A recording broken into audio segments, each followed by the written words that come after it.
Alexandre de Beclerc ou l'Infoservice. Ce qu'on vient de faire, c'est l'installation d'Exchange. On a vu que les services tournaient et on a vu également qu'un fichier de log avait été créé. Dans cette vidéo, qui va être très rapide, on va regarder un petit peu les moyens que nous avons d'administrer notre serveur Exchange.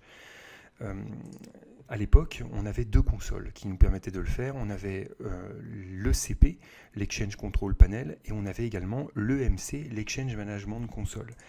On avait également un autre moyen, dont je vais parler un petit peu plus tard, c'était l'EMS, l'Exchange Management Shell. Alors il faut savoir que l'EMC et l'ECP ont été réunis en une seule console qui est le centre d'administration Exchange. C'est-à-dire qu'en fait on en a fini maintenant avec les consoles MMC de Windows. Maintenant on va utiliser une interface web pour administrer notre Exchange. Alors je l'ai un petit peu fait rapidement, mais il suffit de se rendre sur le site http ou alors https, hein, c'est mieux, le nom du serveur /ECP. ECP pour Exchange Control Panel ou en français le centre d'administration Exchange. Là on va me demander de me connecter, donc je vais rentrer mon mot de passe, administrateur. Voilà, et donc j'arrive donc sur la console d'administration d'Exchange. Alors cette URL, c'est une URL interne, hein, évidemment. Vous pouvez aussi avoir une URL externe si vous le souhaitez la configurer. Sachez toutefois que non seulement il faut configurer l'URL externe, il faut configurer votre DNS public forcément, et il vaut mieux, en tout cas je vous le recommande très vivement, c'est de faire l'acquisition d'un certificat SSL pour protéger l'ensemble des connexions qu'il va y avoir. Il y a quelques commandes PowerShell qu'on peut passer, histoire de connaître un petit peu les différentes URL qui sont configurées. Pour ça, il suffit de lancer l'Exchange Management Shell, dont je vais parler un petit peu plus tout à l'heure. Exchange Management Shell qui se trouve dans les applications, alors j'aurais pu le rechercher. Hein.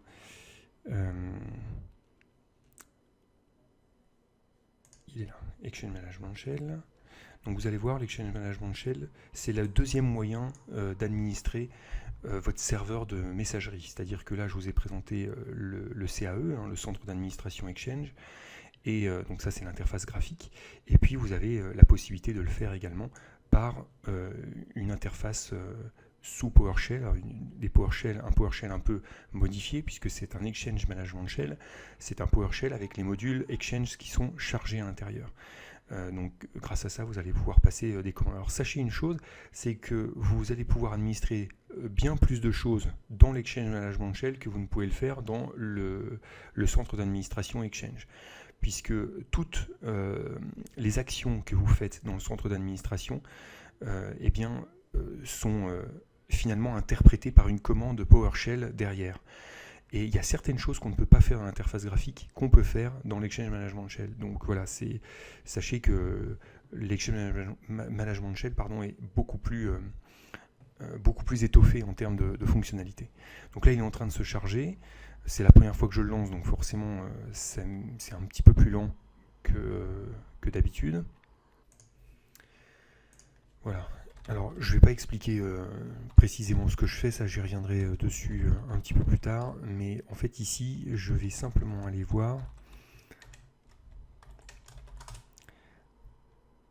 quels sont, j'aurais dû passer d'autres paramètres, quels sont tous les serveurs Exchange, de l'organisation. Voilà, donc là, je vais aller rechercher les répertoires virtuels ECP. Donc c'est ce répertoire-là qu'on a utilisé. Voilà. Et donc là, je vais avoir toutes les informations sur les différents serveurs. Voilà, j'en ai un ici, c'est celui que j'utilise en fait, et c'est le seul qui fait partie de mon infrastructure. Voilà, donc sachez que vous avez cette possibilité de manager également par PowerShell. Alors je vais continuer pour faire quand même la présentation de cette console.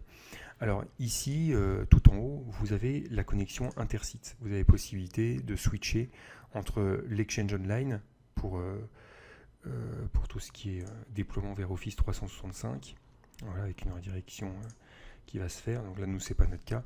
Et puis la possibilité ici de rebasculer sur mon infra local.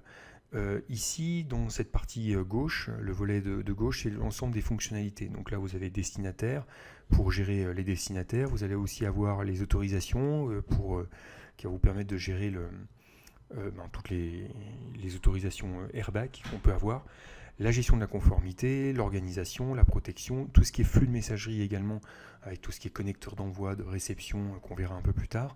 La partie mobile, la partie dossier public, la messagerie unifiée, le serveur, c'est souvent d'ailleurs, on ira aussi souvent se balader ici du côté de cet onglet serveur, c'est là où vous allez gérer tout ce qui est DAG, certificat, base de données, etc. Ensuite, vous avez d'autres choses comme hybride et outils, donc, qui vont vous permettre de créer votre organisation hybride ici. Et puis là, ce sont les différents outils qu'on peut lancer, notamment après l'installation d'Exchange. Ensuite, ici, vous avez les onglets. Alors, je reviens sur destinataire. Donc là, sur les onglets, vous avez la possibilité en fait, c'est un deuxième niveau, si vous voulez, de navigation. C'est un sous-menu, c'est-à-dire qu'il va changer en fonction de la fonctionnalité que vous avez sélectionnée ici. Donc vous voyez, le menu change à chaque fois. Ensuite, ce sous-menu va vous permettre ici d'afficher des éléments nouveaux ici. Donc je cherche le terme, c'est les informations finalement. En fait, c'est le volet d'information qui va s'afficher ici. Alors à chaque fois que vous ajoutez, vous allez cliquer ici, vous avez le volet d'information qui change, et puis vous avez ici une barre d'outils qui apparaît, dans laquelle vous allez pouvoir ajouter, éditer, supprimer, chercher, rafraîchir. Puis là, ça vous donne accès à un menu supplémentaire ici, en fonction de là où vous vous trouvez.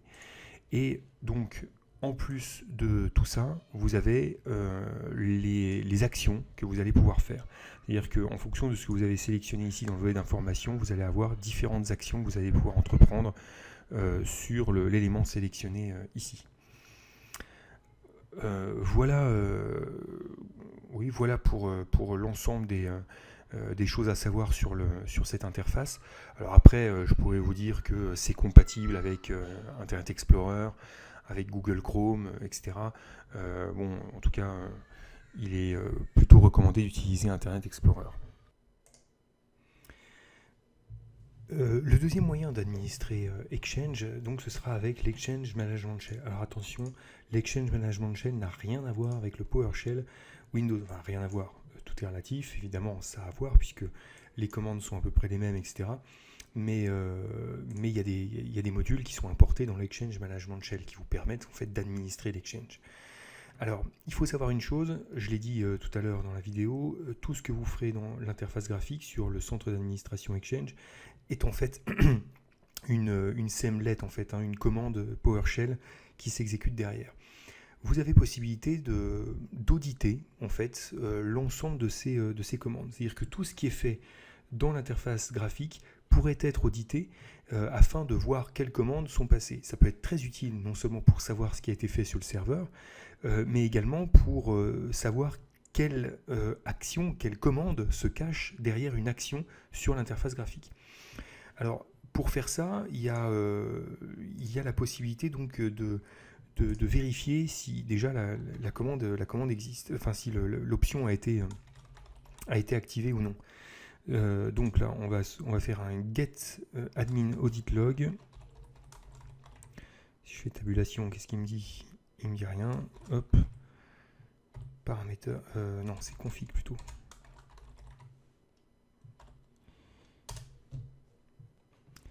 Bon, c'est sûr que ma tabulation ayant été prise, moi j'ai rajouté config, ça va pas aller.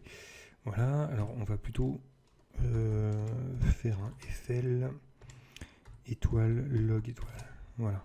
Donc là, on regarde quels sont les logs qui ont été activés. Donc là, l'admin audit log enabled, il est à vrai. Alors, il est à vrai, pourquoi? Tout simplement parce que je l'ai activé avant, en fait. J'ai activé cet audit. Alors, je vais vous expliquer pourquoi.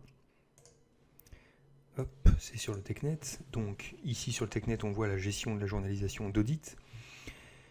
Et ils vont nous dire, voilà, donc on peut passer cette commande afin d'activer l'audit en fait sur l'Exchange. Simplement, il faut que je fasse une recherche du terme. Voilà. Les modifications apportées à la configuration du journal d'audit sont actualisées toutes les 60 minutes. C'est pour ça qu'en fait, j'ai passé la commande avant la vidéo, afin que d'avoir quelque chose à présenter. Bon, seulement ça fait pas encore tout à fait 60 minutes, mais j'ose espérer que je vais avoir les infos tout à l'heure. Donc pour activer l'audit, ce qu'il suffit de faire finalement, c'est un set-admin audit, hop, audit log config.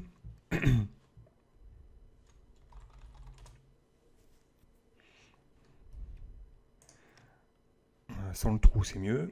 Oui, je ne sais pas pourquoi j'étais parti là-dessus. Donc, simplement en faisant ça. Et donc, si on fait un get ensuite, comme je l'ai fait, on va voir donc que là, c'est passé à vrai. Alors ici, pour expliquer un petit peu de quoi il s'agit, alors ce qui va nous intéresser, c'est le log level. Donc là, il est à none, c'est-à-dire qu'on n'a pas mis de niveau de log, mais on pourrait mettre plusieurs valeurs. Alors il y a un technet à ce sujet qui se trouve, je vais le retrouver, je l'ai, hop. Voilà, donc ça c'est ce que je vous ai montré, hein, c'est-à-dire que vous avez la possibilité donc d'activer l'audit ici, donc vous pouvez même ici spécifier ce que vous voulez auditer, hein, plus précisément.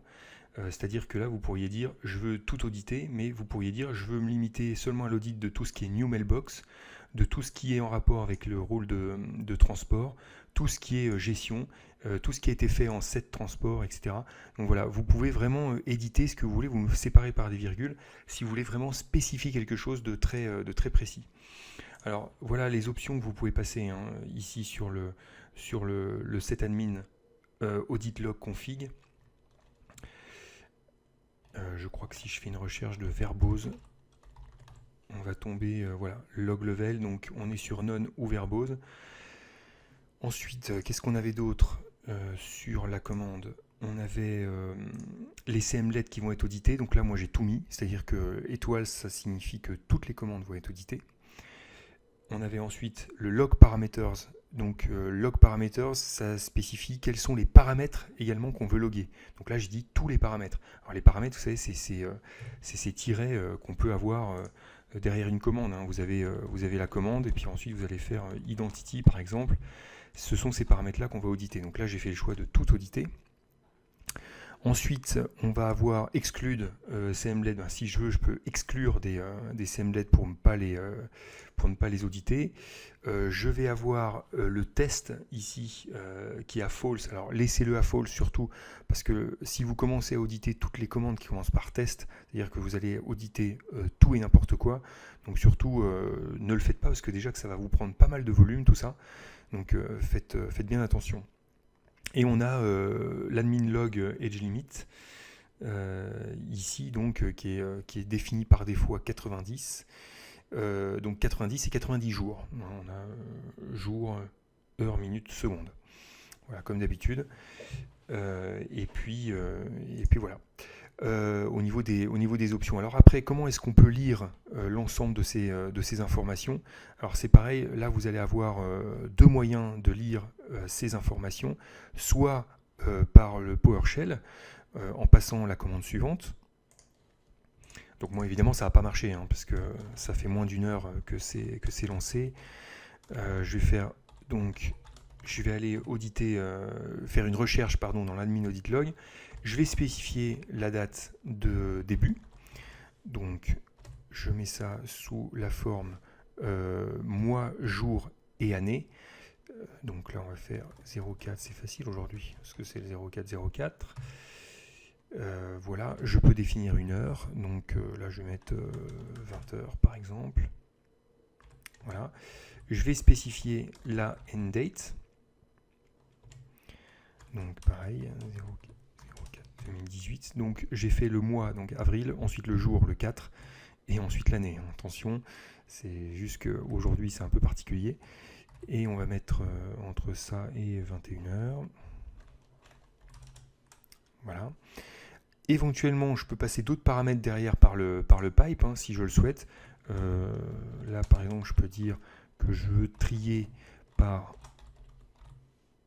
Hop là, j'ai fait une erreur. Run date. Est-ce qu'il va me le trouver? Je saisis tout. D'accord. Et puis ensuite, je vais formater ça avec le run date en premier, qui l'a appelé, le caller.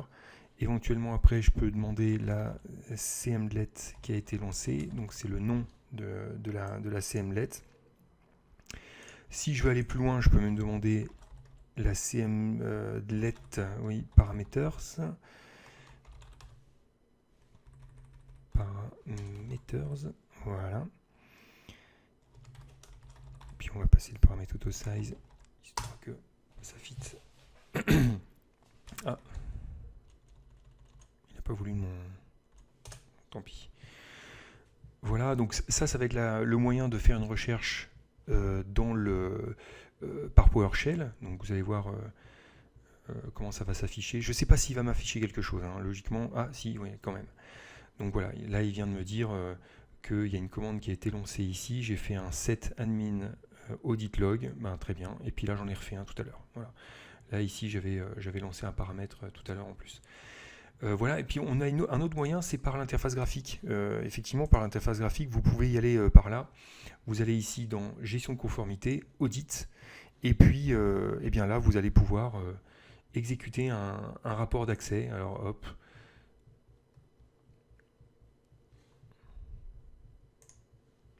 Voilà, et donc de la même chose, on va pouvoir faire une recherche. On va pouvoir même spécifier une date, une boîte en particulier. Et donc vous allez pouvoir effectuer une recherche dessus. Donc là moi j'ai rien parce que j'ai fait aucune action dessus. Mais voilà comment vous allez pouvoir donc auditer l'ensemble des commandes. Donc ça c'était ma première partie évidemment sur PowerShell. Mais ensuite PowerShell, vous savez comment ça fonctionne. Vous allez avoir un verbe et vous allez ensuite avoir un nom sur lequel donc va se porter l'action. Vous pouvez passer ensuite des paramètres derrière sans aucun problème. Donc là, moi, j'ai pas beaucoup de boîtes aux lettres pour l'instant. J'en ai que deux, là, l'administrateur et la Church Mailbox. Donc voilà. Hein, et puis ensuite, on va pouvoir aller créer d'autres choses. Donc le new-mailbox, par exemple, pour aller créer une nouvelle mailbox. Je peux aller faire un set mailbox, histoire d'aller affecter une mailbox déjà existante. Je peux aller faire un get, qu'est-ce qu'on pourrait avoir? Un get mailbox database par exemple, histoire d'avoir la base de données de mon serveur. Donc voilà, je vois ici le nom de ma base de données, le serveur auquel la base de données est rattachée, etc. etc. Alors ça évidemment, vous l'avez sur le TechNet comme d'habitude. Hop. Ici, donc, vous avez l'ensemble des commandes que vous allez pouvoir passer. Alors là, c'est les commandes liées à Active Directory sur Exchange. Alors nous, ce qui va surtout nous intéresser, par exemple au début, ça va être tout ce qui est sur le mailbox, donc ce qui est trait aux boîtes aux lettres. Donc là, on va pouvoir faire un enable mailbox sur un compte existant. On va pouvoir faire un new. Donc là, j'ai fait un get mailbox que je vous ai fait tout à l'heure avec tous les paramètres que vous pouvez passer. Ici, on avait un new mailbox que j'ai fait tout à l'heure avec également tous les paramètres que vous allez pouvoir passer. Voilà, et puis alors, le TechNet est très bien fait pour ça. Hop, il suffit d'aller taper dans ce que vous voulez faire. Donc là, si vous voulez travailler sur les mailbox, là, si vous voulez travailler sur les mailbox, les databases et les serveurs, vous avez toutes les commandes. Si vous voulez travailler sur les mouvements, par exemple les migrations que vous pouvez faire. Donc là, vous pouvez faire une demande de mouvement, de déplacement, je cherchais le terme. Voilà, donc en fait vous avez tout ici sur le site, sur la doc de Microsoft, il y a absolument tout. Voilà, donc cette vidéo, je pense, est suffisamment longue puisqu'elle fait 20 minutes sur la présentation des outils qui vont vous permettre d'administrer Exchange. Voilà, dans la vidéo suivante, on va voir un certain nombre de choses maintenant en rapport avec les bases de données.